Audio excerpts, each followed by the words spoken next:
I see life more like a video game, and I go, okay, which challenge do I need to accomplish in order to up level right now? So if you can look at things in that way, it's like, okay, this challenge is just helping me up level in the video game. This is helping me boost, and it's helping me to be able to resonate with the planetary upgrades, letting me upgrade myself. So start bringing your focus to that.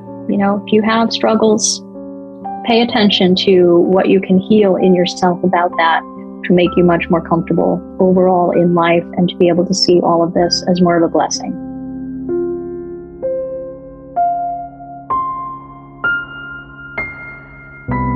Hello, beautiful souls. Welcome to another episode of Happiness from Within. Hope you're having a wonderful, fabulous day. I'm so excited for today's guest. Today we have April Adams. She is a powerhouse, amazing woman. She is an emotional health consultant. She specializes in removing resentment, worries, longing, emotional triggers, and self-sabotage. Her primary tool is an evidence-based audio track that is designed to get to the root of any emotional issue and unplug the negative emotional charge attached to it and on a subconscious level of the mind. She loves working with empaths and women having relationship struggles. She has been in the nurturing industry for over 25 years, you guys, 25 years. And she's the author of 2 Amazon best-selling books. So I actually have her here on the line, and she's going to help you guys some way come out of the darkness and into the light and find some sort of amazing wisdom and healing to touch your heart and soul. And her links will be below. So I actually have her here on the line. Hi, April. Hello. Thank you for having me. Great. How are you today? I'm really good. I've been really excited to talk to you and get all this information out to everybody. Wonderful. So what does happiness from within mean to you? Oh, happiness from within.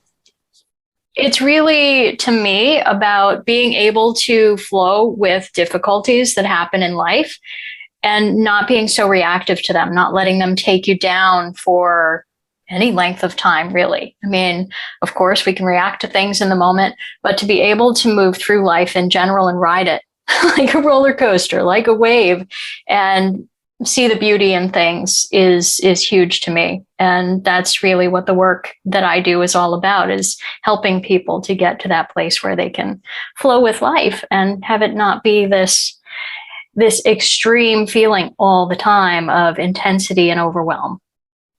That's beautiful. So let's get to the secret sauce. So I'm sure you're very aware that 1 in every 3 people around the world has struggled with something traumatic, emotional. Somebody comes to you and they want your help. Like, what is something that you can share with our audience? Because we do have a lot of light workers, empaths that listen to Happiness from Within. And how is it that your beautiful work, anything you'd like to share in your heart that can help them? Thank you. Yes. And my whole journey comes from that same place. I mean, I started out with my own emotional issues that I was struggling with. For me, it was usually love life stuff, but I had control issues and things like that too. And I started to do work on myself. I started reading self-help books, taking Reiki classes, getting really in depth with my own intuition and my own healing abilities and my own spirituality. And I started channeling messages. And as I was channeling messages, I kept getting the message that if you want long-term, fast healing from anything, you have to deal with the subconscious mind. And that has helped tremendously with me, with my career, with my clients, all of that. But also, I have found some magic in that as far as how to deal with my empathic overwhelm. Because as an empath, I used to have trouble just going to the grocery store. As soon as I walked into a grocery store, I could be in a fine mood, walk in, and suddenly I'm as grumpy as everybody else. I'm pushing my cart through there, going, get out of my way. I want to get out of here. It made no logical sense. But once I realized I was an empath and I was just feeling everybody else's stuff all the time, I understood why I was having that.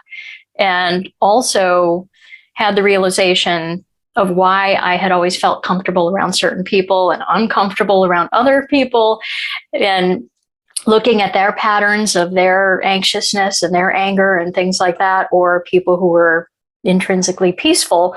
So once I started to really dive into that, I had this huge realization, because as empaths, we're taught that we need to protect ourselves from other people's energy. It's almost like we believe on some level other people are dumping their stuff on us. But actually what's going on is we're tuning into them. And where that comes from is most of us as empaths have developed this ability because we grew up with somebody who was emotionally unstable.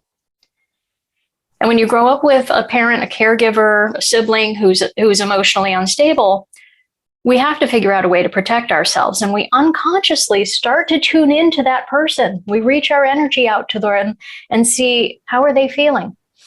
Is dad in a good mood today? Can I be myself? Can I be playful? Is mom depressed today? Do I need to be quiet, keep to myself? And so we tune into these people. It becomes such a wonderful protective mechanism. We start doing it with everybody, everywhere, all the time. So having that realization that it's us that's tuning into them gives us all of the power. Now we're not powerless, because we can choose to pull in our energy, energetically minding our own business, instead of constantly tuning into everyone. So that was kind of step one of my journey as an empath, to empower myself and be able to let go of constantly tuning into everyone else. What has your experience been as far as being an empath? Have you noticed things like that? All the time. Just, yeah, you go into a store and I just like want to shake myself off, and not knowing energies that I know that aren't mine. Exactly. Right. Yeah. And that's what we do. We're feeling other people's things all the time, and we almost get sloppy with our energy because we're just reaching out and kind of seeing, how does the whole grocery store feel?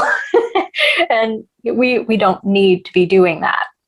So go ahead. You were going to say something. No, I'm just, before you go into what you do, I really liked what you were sharing. When did you realize you had, like as a child, did you realize you started having these gifts or intuition? Tell us a little bit about where that came from. I did not really learn it as a child. For me, it wasn't until I took a Reiki class and I felt the Reiki energy in my hands, and it was this awakening moment. Like, I knew this meant there was something more, something bigger than us. And I also felt like this is what I was supposed to be doing. As soon as I started doing treatments on people, it was like I was becoming them. So I would feel what they were feeling instead of my own stuff during that time, which helped guide me to what I wanted to work on them. And I would also know when it had been released, because I would feel the relief in myself. And all of that helped me realize that I had been doing that my whole life without even realizing that I was picking up on other people's energies and maybe taking them on, or thinking that they were my own feelings when they weren't necessarily my own feelings. Wow, that's amazing.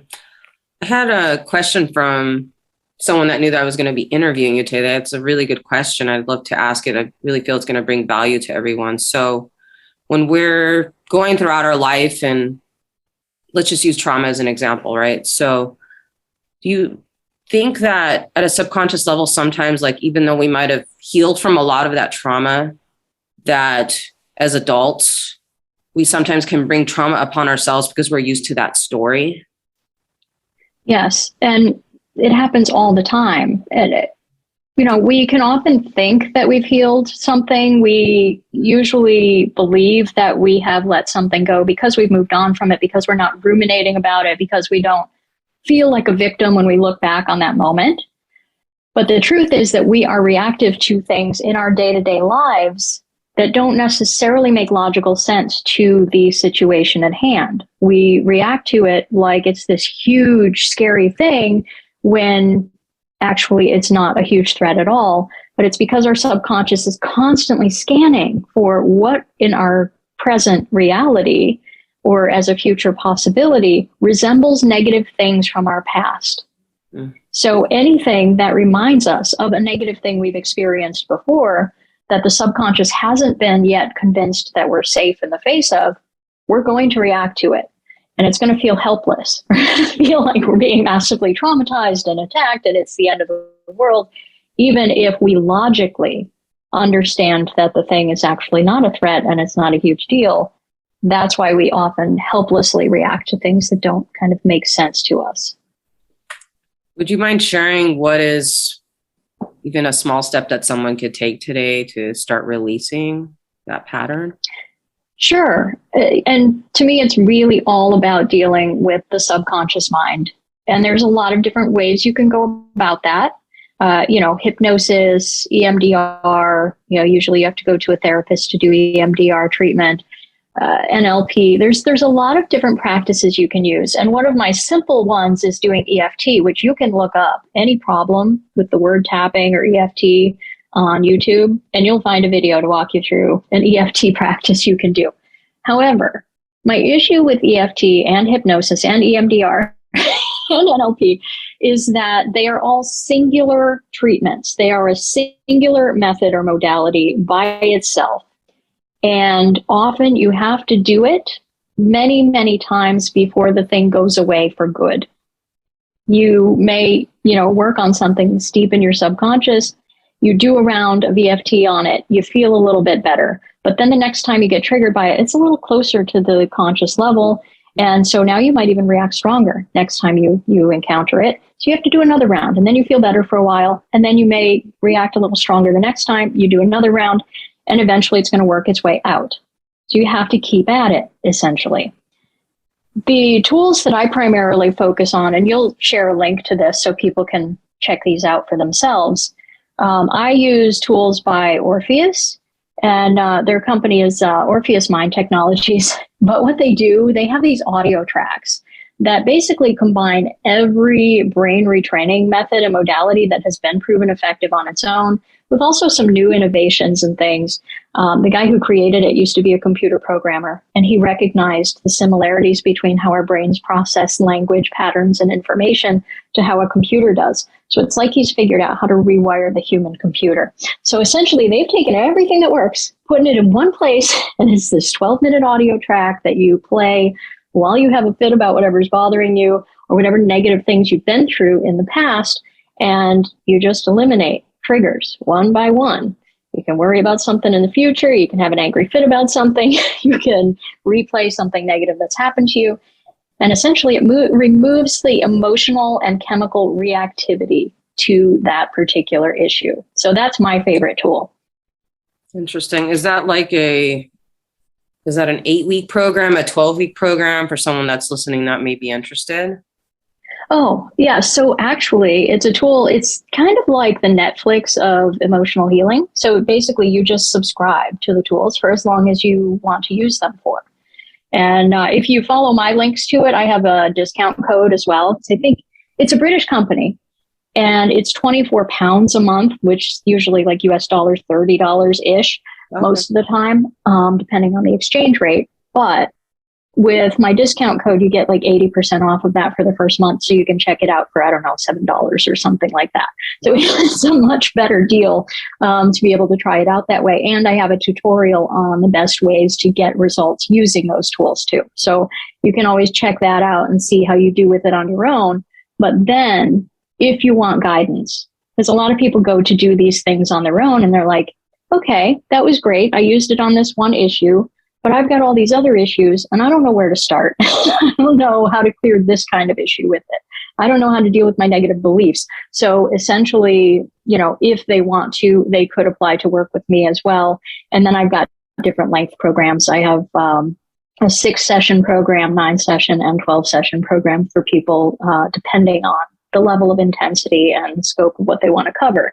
And people can absolutely do this work on their own if they know exactly what the roots of their issues are and what the things are they want to work on. You can go ahead and use these. They are self-help tools, and you can play around with them and use them on yourself. But I have found over the years that people just do so amazingly well when they have guidance, when they have somebody to walk them through step by step or answer every question as they go through it. So that's the purpose that I serve usually. I help a lot of people figure out the roots of where an issue came from. So that's often the big piece that I serve for people. No, that's beautiful. Just to add to what you're saying, I mean, definitely, yes, we can do things on our own, but it's just like anything. If you look at an athlete, right, they didn't get to where they were at. They had a coach, right? Right. And so, yes. Especially when you're dealing with deep-rooted issues, having a coach like yourself or whoever they feel resonates with them, I think it's really important, because I think there's only so much a limit of where we can go when it comes, especially to removing things at root issue level. Right. Absolutely. And there's something to be said about having someone that you know is in your corner that doesn't really, have anything in the game themselves. Like they're detached from the situation. They're able to help you look at it from a higher perspective, and also to hold you accountable so that you have somebody you're going to be checking in with too. It often keeps you moving forward better than you might on your own. Mm-hmm. Yeah, it's big shout out to Stephanie. She's the one that recommended you. I love Stephanie. She actually mentioned on her podcast that she got sessions from you, and she really felt a huge release. So that's amazing. Yes, I have loved working with her. She's fantastic, and she really buckled down and did the work and saw some big results. There's a couple of things that we programmed in, because once you sort of clear a lot of the negative stuff, you get to start programming in what you do want. And there were some positive statements we started programming in. One was, I trust the universe to provide for me, which we both did right before big bursts in our careers, allowing us to kind of provide for ourselves and be more successful in what we wanted to be doing. And then also before she really got connected with JL in that big way, she did, I attract and co-create healthy love. Wow. And then boom, there was a beautiful relationship born. So really cool how you can, if you can get something in on the subconscious level of the mind, because we can go around saying mantras and affirmations to ourselves all the time. They're great distractions from our negative thoughts. They're great redirections, but they don't often stick long term unless you say them a billion times. So getting them into the subconscious level actually helps them to be what you believe and then what you create. So if you can get your brain to believe it, it becomes your truth. Absolutely. And for those of you listening, excuse us. So the Stephanie Lightworkers Lounge is her podcast. Definitely. It's fabulous. Yeah, it's an amazing podcast. Definitely recommend for you guys to check her out. So, April, so going back to, I would love for you to share from your methods that you use. Can you share at a time that you were having a difficulty dealing with emotional traumatic, and how you used one of these tools and how it changed your life? Yes. The biggest example, this is the biggest thing, and where I honestly started with these tools and why I started doing all of the work on myself, and then how I became a healer in the first place, is I used to be obsessed with the honeymoon phase of a relationship. And whenever the honeymoon phase ended, I was devastated, like curled up on the bathroom floor for years, crying about why isn't my relationship the way I want it to be. So I did tons and tons of work on myself with mindfulness and therapy and self-help books and reading about codependency and blah, blah, blah, blah, blah. And finally, I found the tools that I work with now and was able to look at what it was I wanted most from that relationship. What was it that I felt was lacking? And it was really needing to be wanted. So for me, this big thing, I just was desperate for people to show me they wanted me. And so I asked myself the classic psychology question, when was the first time you were unwanted? Did your parents want you? And that was my huge light bulb moment of, okay, my parents were, I was an unplanned pregnancy. My parents were like 17 and 19 when they had me, and, not planning it, not wanting that. And so there were plenty of examples of times that I felt unwanted in utero when my parents divorced when I was 1 because they only got married because of me. And so what I did was I used the emotion track that I'm talking about through Orpheus. It's called Negative Emotion Destroyer Track. And I had a fit about all of the times in my life where I have felt unwanted and rejected. So I started with my current partner and all of the times that I had felt rejected by her. I went over it with past partners when I had felt that way. And I also went into childhood, infancy, the realizing that I had been an unplanned pregnancy and like that lurch moment of my fetus self taking in the energy of my parents not wanting me. And all of that, I just acknowledged the divorce and probably thinking my dad didn't want me, flirting with 5-year-old boys to get attention and they didn't want any part of that. So they didn't want me. And so I would just acknowledge every time in my life where I had felt that way. And I did 2 rounds, which would take about 24 minutes. And I got up from it and I was like, that's gone. Now, previous to doing this, no matter how much work I had done on myself, how much mindfulness I practiced, whatever, every time I interacted with my wife or thought about a relationship, I was always going, why aren't you flirting with me right now? Why aren't you all over me right now? Why aren't we having sex more often? Why aren't you being like this? Basically, why aren't you proving you want me? That night, she gets home from work and we're just talking about her day at work, whatever. And 3/4 of the way through the conversation, I realized I'm not having those thoughts. I'm not having to tune them down. I'm not having to ignore them. They're just not there. I am present in the conversation. I was like, wait, where'd they go? What the hell happened? These have been here for years, if not my lifetime. And then I was like, okay, we'll see. We'll see if this lasts. Because everything else I had tried, if I got results, they were temporary. And then another layer would come up and I'd be like, oh, here it is again. And with this, finally, it was gone. This was 6 or 7 years ago. Wow. That I did this. It has not returned. And this has been my lifelong issue. So that's like the power of this.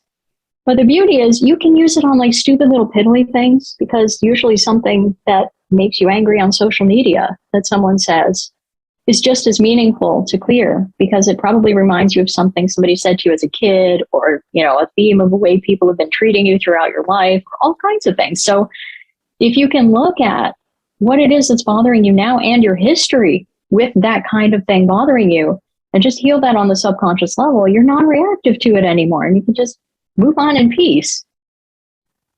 Wow. That's amazing.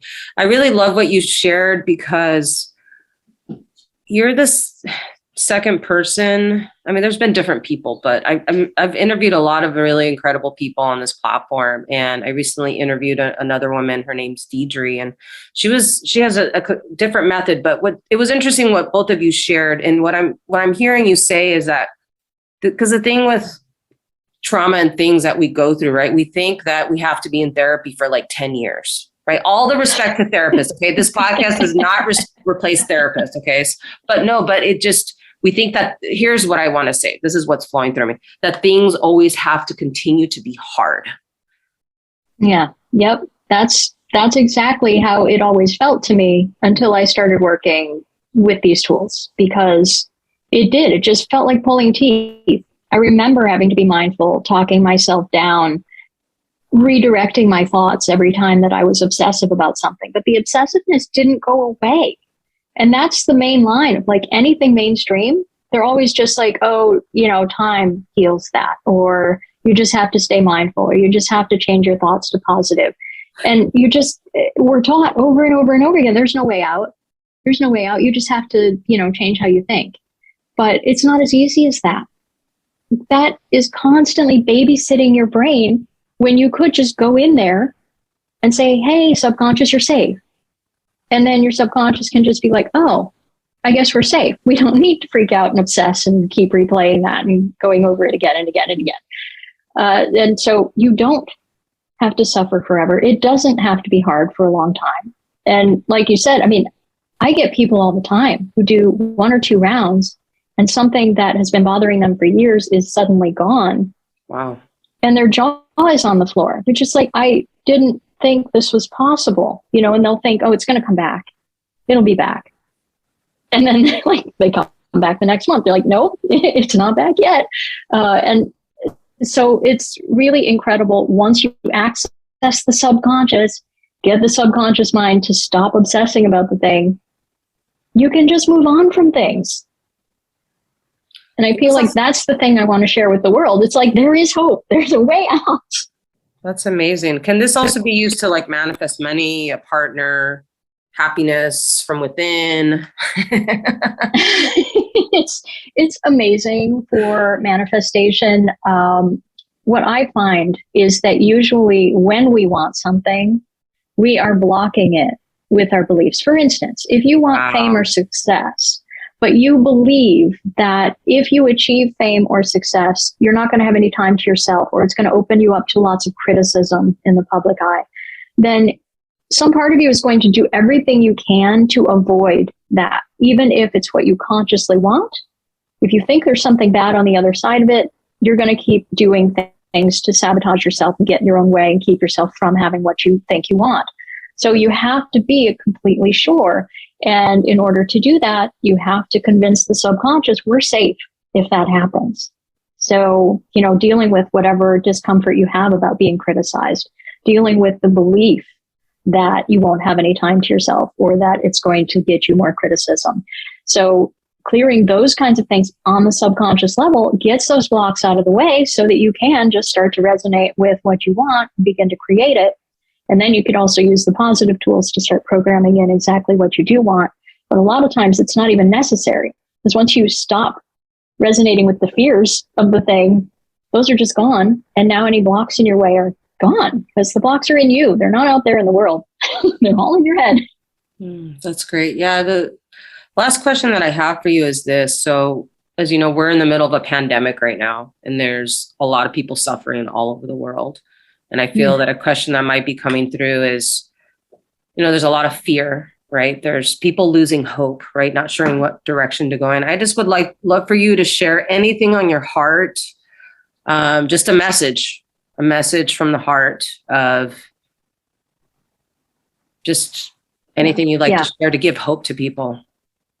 And this is another part of what was coming through when I was doing a lot of channeled messages. You mentioned at the beginning that I have 2 books on Amazon, and one of them is Less Logic, More Wisdom, Surviving the Shift with Your Sanity Intact. And it's a collection of channeled messages from the divine realm, basically going through why it seems like the world is going to hell in a handbasket and how to stay sane while you go through that.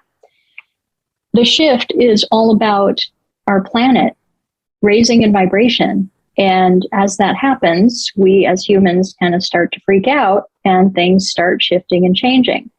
All of the things that are happening on the planet right now, all the political stuff, the pandemic, all of it, it's showing us just how bad things are, just how bad things have been, because it's time for us to change so that we can resonate with this new frequency. And so it's showing us what is left inside of us that needs to be healed so that we can resonate with the earth as it raises in vibration. So none of this is accidental, and none of it is as detrimental as it would seem. We are just being shown where we're still blocked so that we can heal and raise up with it and start creating change. Because the more we create change in ourselves and become less reactive and more at peace, that's what we contribute to the collective energy. And it makes it much easier to exist on the earth and to feel less uncomfortable here and to actually enjoy the ride. And it's kind of gotten me to a place where I see life more like a video game. And I go, okay, which challenge do I need to accomplish in order to up level right now? So if you can look at things in that way, it's like, okay, this challenge is just helping me up level in the video game. This is helping me boost, and it's helping me to be able to resonate with the planetary upgrades, letting me upgrade myself.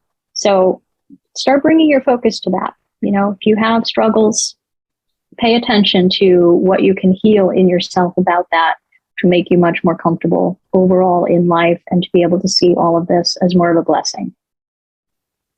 Wow. I really felt that in my heart. That is so beautiful. Thank you. Absolutely. And if I can add one more thing, because Sure. we had started out talking about empaths, and I wanted to bring it back around because, once again, when I talked about bringing in your energy field and pulling in your energy and minding your own energetic business, that's a mindfulness practice. And it's something you have to keep doing over and over. And sometimes every 2 minutes, you have to do it over and over. So that too gets exhausting. It's empowering, but how many times can you do that a day? What I have found is the more of my own subconscious blocks and traumas and fears and worries that I have healed, the less I resonate with those of other people. So that doesn't mean my empathic abilities are gone. It means I get to choose now. It doesn't just automatically happen to me everywhere I go. So I just don't resonate with the grumpiness at the grocery store anymore. I don't resonate with, the pain or anger or whatever of the person next to me. So when I'm near them, I can just hold space for them without being reactive in myself. So that's another part. It was like an unexpected bonus of doing the work on myself, is that I also lost that tendency to be overwhelmed by other people's stuff. And I don't have to be mindful about it. That's just automatic. I'm not picking up on it unless I tune into it specifically anymore. That's wonderful. Wow. Amazing. It's so important. So there's hope on that too. It's so important, a lot of the things that you said, because a lot of these things we take until we're old, into our deathbed, right? But the message that I'm just hearing everything you say is like, there is hope. We can transform these traumas and these difficulties that we had since childhood. I really recommend for you guys to check out April. Where can people find you? The links are going to be below for those that are listening that don't have anything to write with. Can you give them your website? Yes. Yeah. So my website is apriladams.org, and I have Instagram at April Adams Emotion Coach. Okay, great. Well, I really want to thank you for being a guest here on Happiness from Within. Thank you so much for helping uplift the vibration of our beautiful planet. And thank you for that. Absolutely. So we will catch you again in the future. Thank you so much.